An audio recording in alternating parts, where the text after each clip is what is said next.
Hey, Hey, how are tell me. you? Okay. Are you still going to those conventions and getting in trouble? Yes, always for the rest of my life. Okay. Are you? I don't go to as many anymore, and Oh, but if I see you, I'll seek you out though. oh, thank you, thank you. And I will bring my I know the my party Joe Bob follows drink. you. Okay. Well, Sarah, thank you again for taking the time to talk to me. I am so excited for the new season. I'm pretty sure I've sussed out what at least one of the movies is gonna be. Thanks to Oh your. no. Oh You no, figured yeah, that out? I You think I figured out did. what horror movie it came out 100 years ago? Damn. We were trying to keep it a secret. Well, I think if people hadn't figured it out by now, the glut your soul on my accursed ugliness line probably gave it away. And if Well, that's yeah. that's probably that may be the most inspired title card in silent film history, in my opinion. Uh, so yeah, I uh, agree. and I agree. And kind of one question I wanted to talk to you about because I loved your Nosferatu night. I thought Nosferatu night was amazing. I love the fact that you guys you not only, cater to the weird and the wacky and the and all of that with the show, but you go back and give history lessons on this stuff. And I wanted to ask you about because some people poo-poo on silent films or black and white even. They don't see the importance of it. And yeah. I was curious if you could talk about, the importance of silent and black and white movies to modern audiences. Like, for example, how Robert Eggers just made a powerhouse of a film that was basically, even though it was color, it was a black and white movie. And I was just curious about your thoughts on that.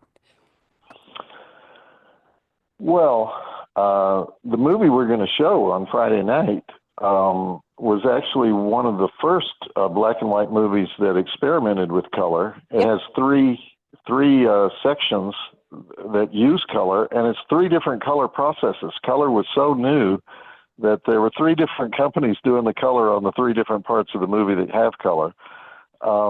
And these uh, at this at this particular time in film history, well, I'm going to go very, very, very deep into the history behind the movie that we're showing Friday night.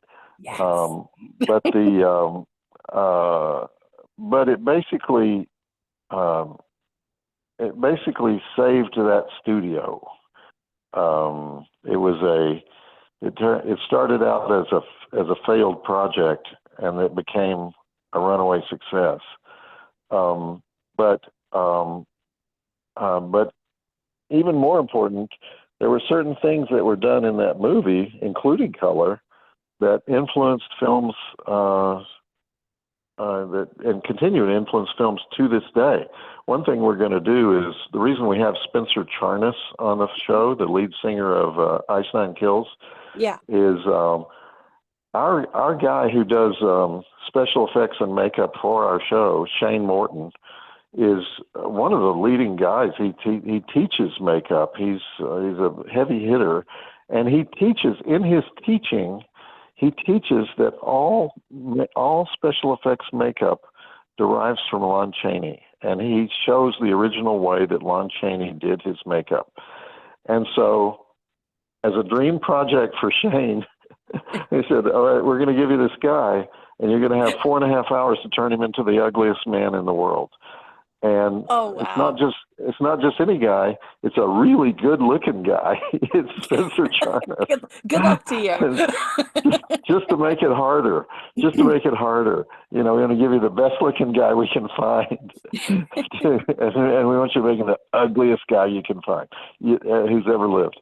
And uh, and Shane is really excited, and he said, "Yeah, I've got some acid effects." And I said, "Nope, nope, nope, no acid, no acid. He's got to be born ugly, born ugly, because it's part of the story Story. of the film, Yeah.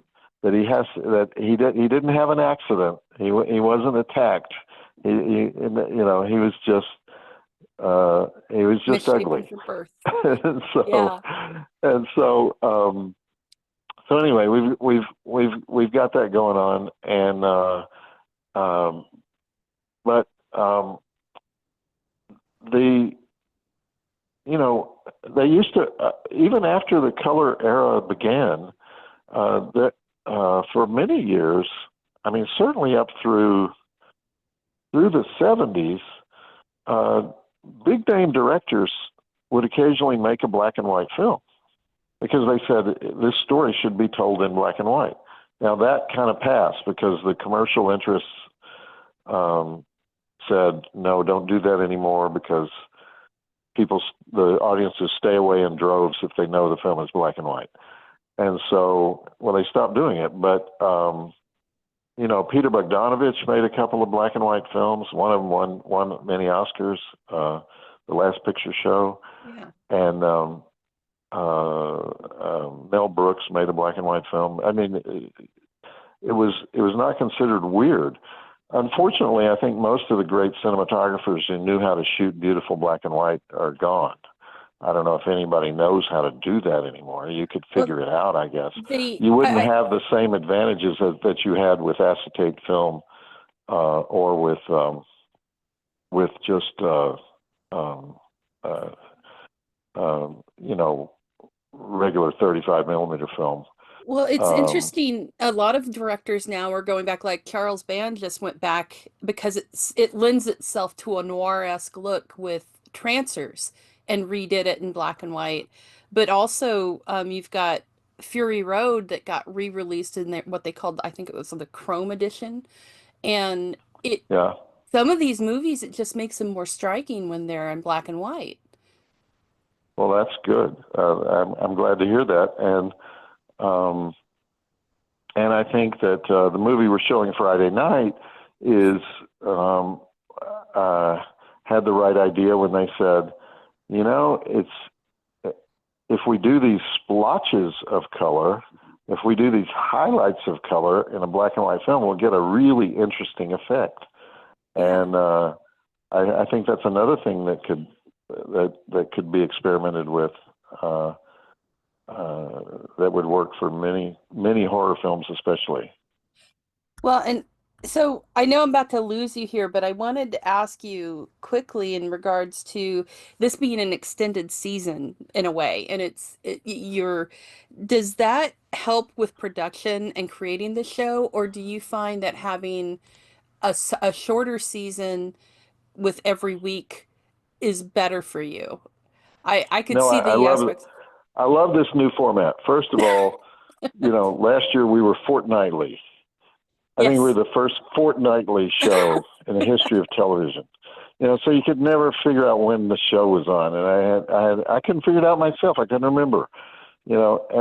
And so first Friday of every month. I love that. First Friday of every month, and double feature.